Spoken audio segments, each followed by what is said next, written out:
Hi guys, and welcome to day 2 of second semester of Algebra 2. We're going to move right along into section 5-2. So remember that the section numbers are from your textbook. So chapter 5, section 2. In this video, we're going to give you a polynomial and we're going to ask you to factor to find the zeros. Remember, zeros is just a fancy word for solutions, answers, or x-intercepts. Since we're asking you to factor, everything today will be factorable.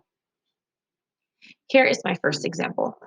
One thing I want to point out is that you can determine how many answers a problem is going to have based on what its exponent is.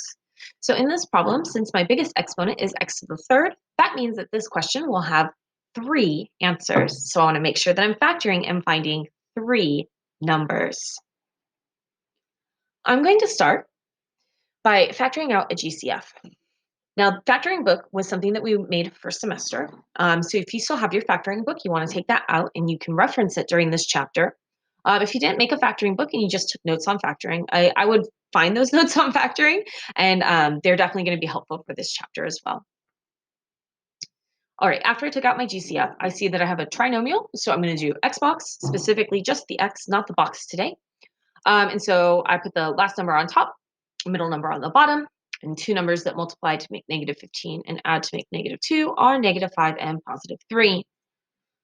So now here I have my fully factored form of this polynomial. I know that I'm done factoring because there are no more exponents on my letter x.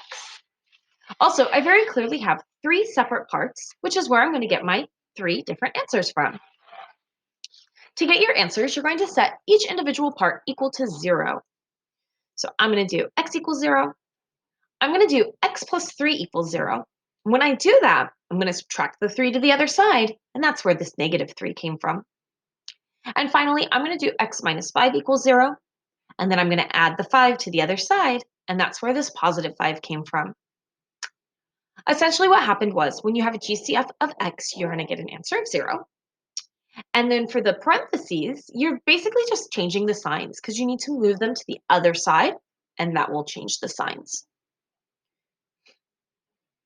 Before we move on to our next example, let's just have a quick reminder that finding the zeros of a polynomial is actually finding its x-intercepts. So this is telling me that I have a graph that crosses the x-axis at 0, -3, and 5. Now, in our in-class activity, we are learning that this is a cubic. It has an odd index, and when it has an odd index, it's going to start low and it's going to rise up. So it's going to start down here, and it's going to cross through the x-axis in all those places, and it's going to end up here.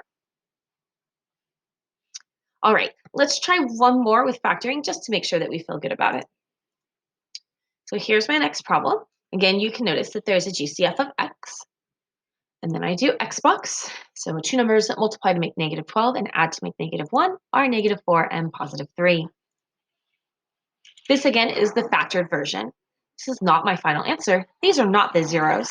To find the zeros, I set this equal to 0 and then solved.